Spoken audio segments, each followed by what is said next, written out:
할렐루야. 우리 시온 찬양대 감사합니다. 은혜로운 찬양 감사하고, 날씨가 너무 덥습니다. 잠은 제대로 주무셨는지요? 얼마나 더운지. 가장 좋은 이 피난처, 가장 좋은 피서지는 바로 포항 동북교회 예배당입니다. 여러분 오늘 잘 오셨습니다. 더위도 이기고 은혜 받는 귀한 시간 되기를 바랍니다. 이번에 안식일에 저는 미국 딸집에 가서 손주랑 시간을 보냈습니다. 그런데 소문이 나서 미국 한인 목회자들을 또 만나게 되고, 또 교회 방문해서 설교도 하고, 또 장로님들과 또 아는 성도님들 만나고 신방하기도 했습니다.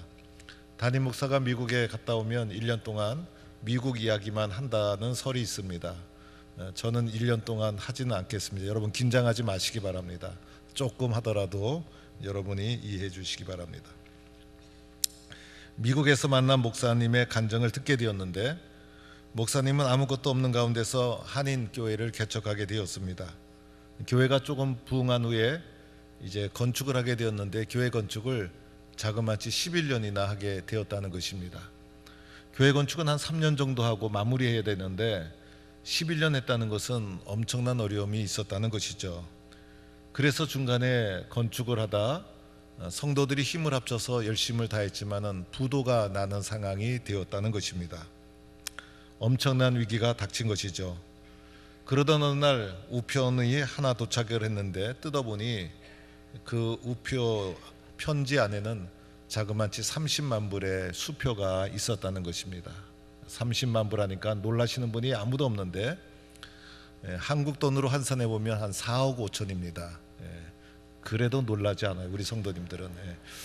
그래서 목사님과 장로님이 동그라미 숫자를 확인하느라고 눈을 비비고 확인하고 눈을 비비고 확인하고 그랬는데, 그분이 그 교회 성도도 아니고 또 그 지역에 사는 사람도 아니고, 교회는 뉴욕에 있었고 또 보내주신 분은 플로리다에 있는 분이시고, 그런데 나중에 이분이 30만 불을 더 기부해 주셔서 교회 건축을 잘 어려운 가운데 부도의 위기를 넘어서서 마무리 지어서 오늘의 교회를 부흥하여 잘 이루게 되었다는 간증을 들으면서 저도 교회 건축이 생각나서 은혜 받고 감동을 받았습니다.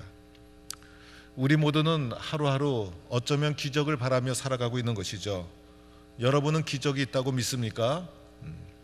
믿으시면 아멘 하시기 바랍니다. 기적은 믿는 자에게 이루어지는 거예요. 그래서 오늘 믿음으로 아멘한 자에게 기적이 일어날 줄로 믿습니다. 그래서 오늘 말씀, 저는 성경에 나오는 기적 중의 기적, 오병이어의 기적의 본문을 보았어요. 오늘 이 본문은 우리가 잘 아는 본문이고, 또 아주 중요한 본문이어서 성경에서 마태, 마가, 누가, 요한 사복음서 전체에 이 복음서에 이 오병이어의 기적이 기록되어 있는데, 그 중에서 마가와 요한은 길게 기록되었는데 오늘 읽은 마태는 짧게. 그래서 저는 오늘 마태복음 짧고 간결하게 기록된 마태에 나와 있는 오병이어의 본문을 보았습니다. 오늘 이 본문을 보면서 놀라운 기적이 일어나기 전에 예수님의 상황은 어땠는가도 살펴봐야 되죠. 우리는 예수님의 상황을 보지 않고 본문에만 집중할 수가 있는데, 이 본문 앞에 도대체 예수님이 어떤 상황 속에서 이런 놀라운 기적을 일으켰을까? 오늘 이 예수님의 처해진 상황을 살펴보니, 오늘 이 본문 앞부분을 봐야 돼요. 앞부분을 보니까 예수님이 처해진 상황 두 가지가 있었어요. 하나는 예수님이 고향에서 배척을 받은 사건이 있었어요. 바로 앞에 있는 13장 마지막 부분인데, 예수님이 고향을 딱 찾아갔는데 고향에서 저 사람 목수의 아들이 아니냐라고 고향 사람들이 예수님을 배척한 거예요. 여러분, 다른 곳에서는 배척을 해도 그래도 고향에서는 지지해줘야 되지 않습니까?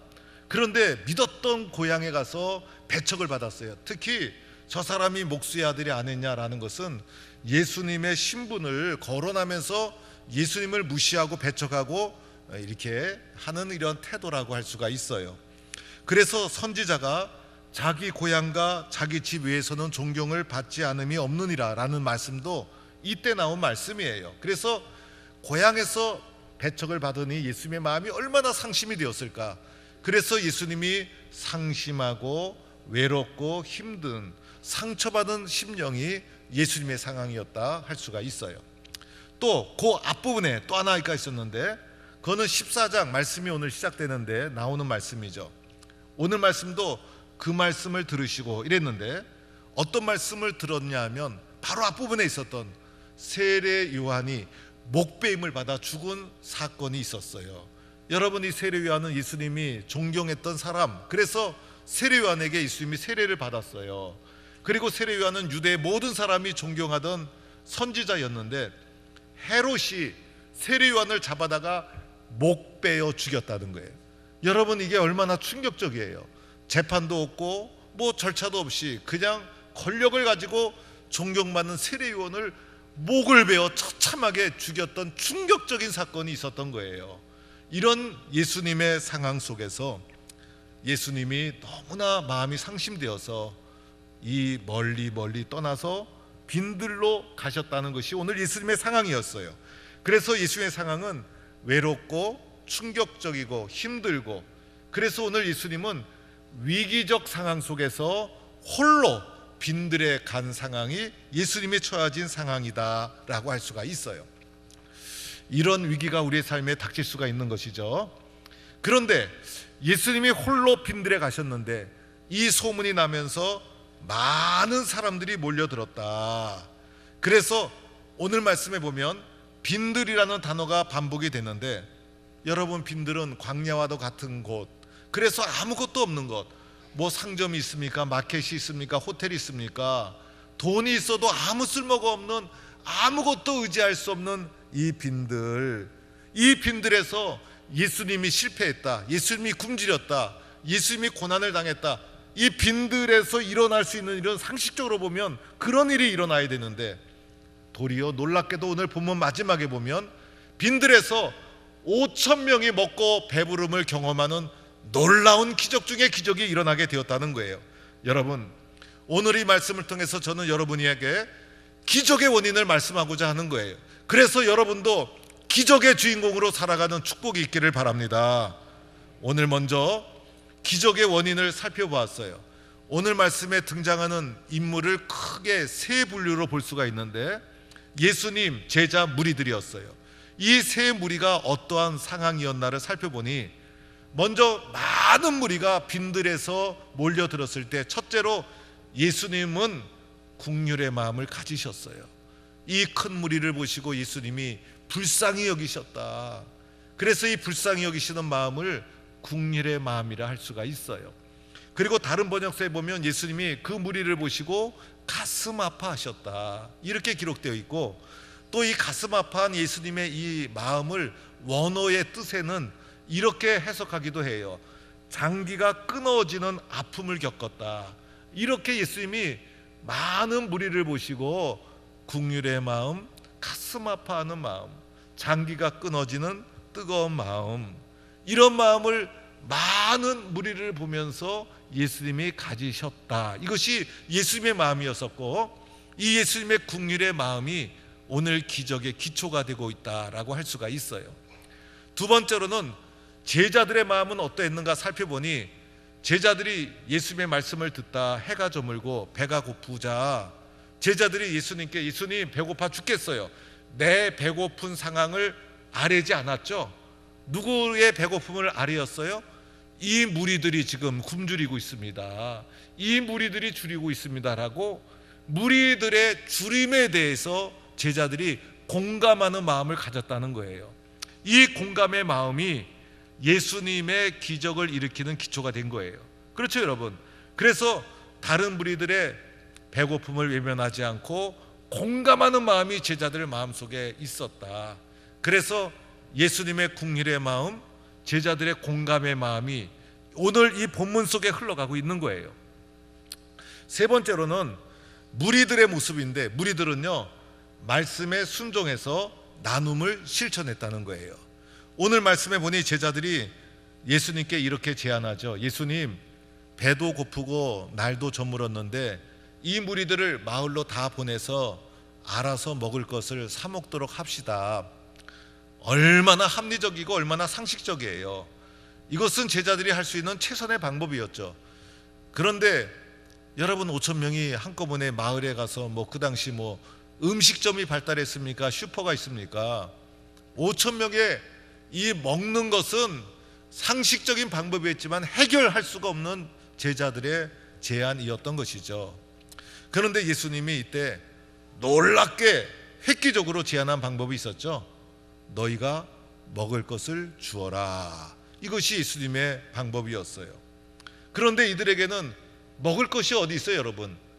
여러분, 오늘 보니까 보리떡 5개와 물고기 2마리, 오병이어, 이것밖에 없는데 이 작은 것으로 누구 코에 붙이겠어요, 여러분?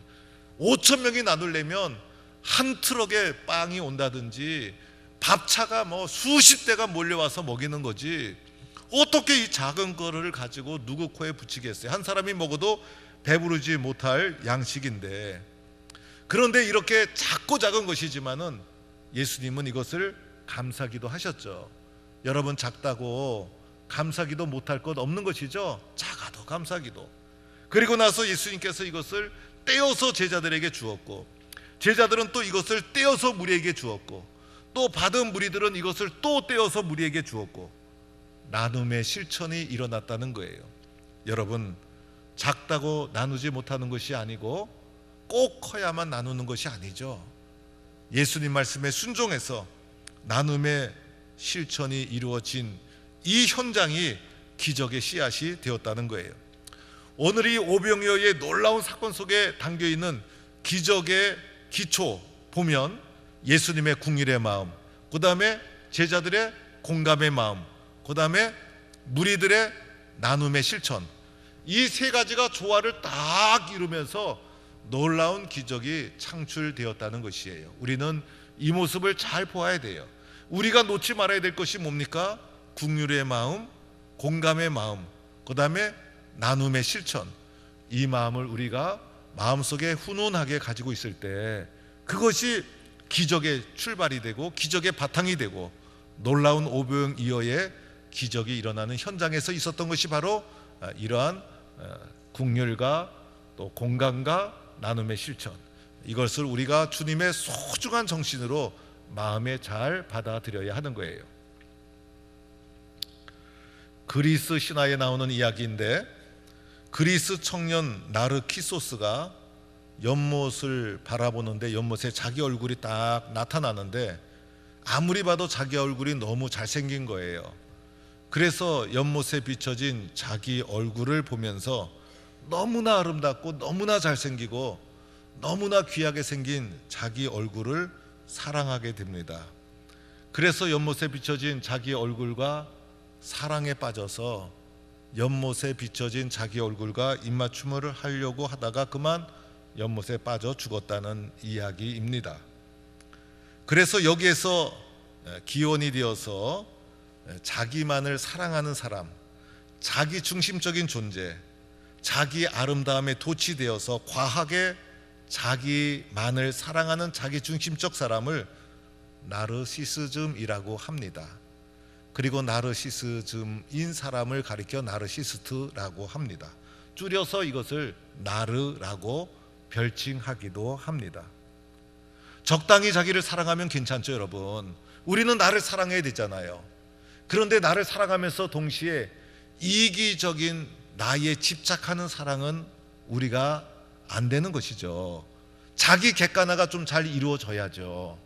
그래서 자기를 사랑하지만은 과하게 자기를 집착하며 사랑하는 것을 정신분석학에서도 인격적인 장애 증상으로 보고 있습니다. 오늘날 이 나르가 사회에 보편적으로 많이 흘러가면서 사회의 병리 현상으로 일어나고 있다는 거예요. 그래서 이런 나르의 특징이 몇 가지가 있는데, 지독하게 자기가 우월하다고 생각하기 때문에, 자기가 가장 잘났다고 생각하기 때문에 모든 것이 자기 통제 아래에 있어야 되는 거예요. 자기의 허락과 자기의 뜻과 어긋나면 가차없이 공격을 합니다. 그래서 모든 것이 자기 뜻대로 돌아가야, 자기 생각대로 움직여야, 그래서 모든 것을 자기가 통제하려는 성격이, 왜? 내가 너무 잘났기 때문인 것이죠. 이것이 나르의 특징이라는 거예요. 또 나르는요, 타인을 통제하기 위해서 수단과 방법을 가리지 않아요. 때로는 물질로, 때로는 지위로, 때로는 친절로 다른 사람을 자기 중심으로 통제하기 시작합니다. 그런데 자기 통제가 통하지 않으면 그 사람에 대한 공격이 시작이 되어지는 것이죠. 이런 사람이 오늘날 우리 주변의 도처에 깔려 있다는 거예요. 또 이런 나르는요, 타인을 도구로 봅니다. 그래서 자신의 목적을 이루기 위한 도구로 보는 것이지 다른 사람과 인격적인 관계를 맺지 않습니다. 그 사람에게는 관계가 중요하지 않아요. 다른 사람은 자기의 목적을 이루기 위한 도구일 뿐인 거예요. 또 이런 사람은요, 타인에 대한 공감 능력이 현저히 떨어지죠. 왜냐하면 타인과 인격적인 관계를 맺지 않으니, 타인이 도구일 뿐이니 타인의 아픔과 상처에 대한 공감 능력이 현저히 떨어지게 되어 있다는 것이죠. 또 이런 사람은요, 모든 것이 남 탓이에요. 왜냐하면 자신이 범죄를 저질렀어도 자신은 정당하다고 생각을 해요. 왜냐하면 자기 중심적이기 때문에, 자기를 과하게 사랑하는 사람이기 때문에. 그래서 모든 잘못이 남 탓이에요. 다른 사람 탓, 다른 사람 때문에 이루어진 것이고 자기 잘못은 아무것도 없는 거예요. 아무리 큰 사건이 일어나도 언제나 자기는 아무런 잘못이 없게 되어지는 것이죠. 또 이런 나르는요, 다른 사람에게 내가 어떻게 보이느냐가 중요해요. 그래서 다른 사람에게 과하게 친절하고, 다른 사람 보기에 과하게 선하고, 과하게 의롭고, 끊임없이 자신을 포장해서 다른 사람이 다시 자신을 따르게 합니다. 그러나 초기에는 그렇지만은 이러한 모습이 들통이 나고 나면 본색이 드러나고 다른 사람을 정서적으로 착취하게 되어 있죠. 또 나르는요, 다른 사람이 인정해도 매우 예민해요. 내가 제일 인정을 받아야 되는데 인정 욕구가 많아서 이 인정이 다른 사람에게 넘어가게 되면 견딜 수가 없는 거예요. 그래서 인정받는 그 사람을 공격하기 시작하는 것이죠. 이것이 나르의 특징이라 할 수가 있어요. 왜 이런 일이 일어날까? 우리의 본성 자체가 악하기도 한 것이지만은 오늘 우리가 살아가는 사회가 극도로 이기적이고 개인적인 사회가 되어서 초갈등 사회에 우리가 들어가 있고 혐오가 만연한 사회에 우리가 진입되어 있어요. 그러다 보니 나도 모르게 나르 바이러스가 우리 몸에 침투해서 코로나 바이러스보다 더 심각하고 더 험악한 나르 바이러스가 예수 그리스도를 믿는 우리 가운데 침투해서 우리의 영혼과 관계를 병들게 하고 있다는 거예요. 저는 믿어요. 우리 모든 그리스도인의 심장 속에는, 우리 모든 그리스도인의 심장 속에는, 예수 믿는 우리 모든 그리스도인의 심장 속에는 선한 의지가 있다고 믿어요. 그런데 이 선한 의지를 끊임없이 공격하는 것이 나르 바이러스라고 할 수가 있어요. 오늘 여러분 예수님의 기적의 이 장면을 보면서 저는 두 가지를 여러분에게 말씀드리고 싶어요. 첫째는 오늘 벳세다 들판에서 긍휼의 마음, 공감의 마음, 나눔의 실천이 있었는데 이런 나눔의 실천이 어떻게 이루어졌는가를 보면 철저하게 예수 중심이었어요. 여러분 예수님이 어디에 계셨어요? 예수님이 빈들 아니었습니까?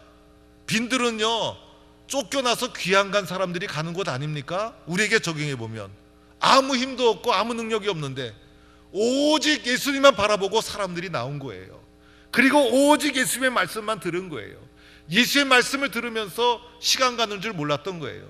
예수의 말씀을 들으면서 하나님 나라에 대한 꿈을 가지고 예수님 말씀하실 때 그대로 순종하여 실천하고, 그래서 이 사람들의 모습 속에는 개인적인 이기심이나 탐욕이 보이지 않아요.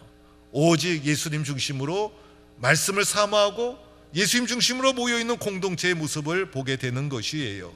비록 빈들이었지만은 철저하게 예수 중심, 나보다도 예수님, 이것이 놀라운 오병이어의 기적이 일어나게 된 중심적인 내용이었다는 거예요. 여러분, 우리가 어렵고 힘들고 인생의 빈들을 만났을 때 예수님을 더 의지하고 예수님을 철저하게 붙잡아야 될 이유가 여기에 있어요. 그러할 때 주님이 우리를 도와주시고 은혜 내려주시는 것입니다. 이런 예수님을 꼭 붙잡는 성도가 되기를 축원합니다.